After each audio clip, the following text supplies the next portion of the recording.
Uyu munsi tugiye kuvuga ku bitaramo bya Summer Country Tour, uburyo abahanzi uko ari babiri aribo Bruce Melody na The Ben bitwaye mu turere tune twatoranyijwe, ariko twibande ku gitaramo cya nyuma cyabereye i Rubavu, aho The Ben yemeje ko Bruce Melody yamurushije bitewe n'impamvu imwe rukumbi.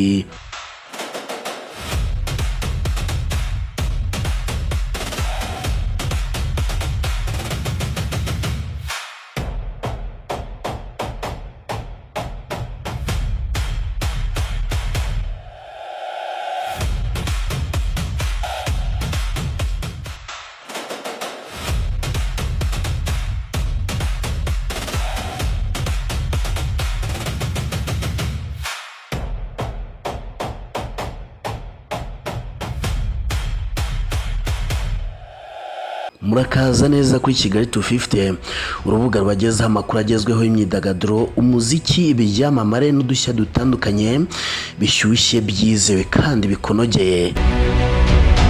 Reka duhere ku gitaramo cya mbere cyabereye i Musanze, aho Summer Country Tour yatangiye ku itariki 16 Kamena 2026, aho Bruce Melody yivugiye ko yamwakiriye muri ibi bitaramo bya Summer Country Tour, cyane ko ari we wabiteguye agatumira The Ben.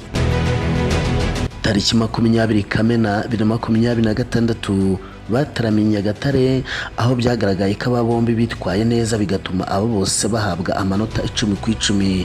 Naho ku itariki 27 Kamena 2026 bataramiye Bugesera, aho bombi bashimishije abafana babo karahava, ariko rizati nuko Bruce Melody yarushije The Ben bitewe nuko habayeho kudategura neza igitaramo kuri The Ben, aho bivugwa ko umukaraza atitwaye neza kuko imyiteguro itari ihagije, hakaba kandi harabayeho agashya ko kuba The Ben yaraguye ku rubyiniro, aho Bruce Melody yahise yita amazina arimo Rugwiro na Mugwaneza, The Ben na Muyoboke Alex umujyanama wa The Ben. Nyuma yaho rero, mbere yuko aba bahanzi bajya mu karere ka Rubavu, aba bombi bivugaga imyato bavuga ko bagomba guca impaka, buri umwe akavuga ko agomba kurusha undi. Tariki 9 Nyakanga 2026 nibwo iki gitaramo cyabaye, aho The Ben yageze ku rubyiniro saa 3:58 aririmba indirimbo 18 zose, ahereye kuri Sibeza yamwinjije ku rubyiniro. Nyuma yo kuririmba, The Ben yavuye ku rubyiniro saa 4:54, hanyuma ajya muri backstage, aho bamwe mu bafana bahise bamusanga bishimana nawe, ariko muri iki gitaramo yavuze ko habaye ikibazo cya playlist itari imeze neza, avuga ko playlist ari yatumye bitagenda neza i Rubavu. Ashimira Bruce Melody ko yitwaye neza. Mu ijisho ry'uwari uri kuri stade, The Ben yakoze ibishoboka byose, ndetse benshi mu bafana bari babukereye baje kureba The Ben wari umaze imyaka 10 adataramira muri aka karere, ariko habayeho imbogamizi z'uko zimwe mu ndirimbo ze batari bazizi neza 100% ku buryo bajyana nawe ku ndirimbo ya mbere kugeza ku ya nyuma. N'indirimbo Kwicuma yaririmbanye na P-Fla na Green P bahuye n'imbogamizi y'uko iyi ndirimbo nabo ubwabo batayizi neza, ku buryo hari naho yageze irabasiga baza kuyifatira aho igeze.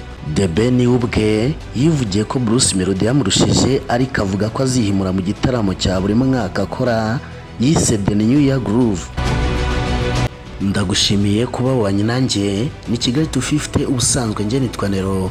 Amakuru yo nakagaruka, niba uri mushyashya kora subscribe kandi na like na share, ukande no kunzogera kugira ngo utazajya ucikanwa n'amakuru nk'aya ngaya.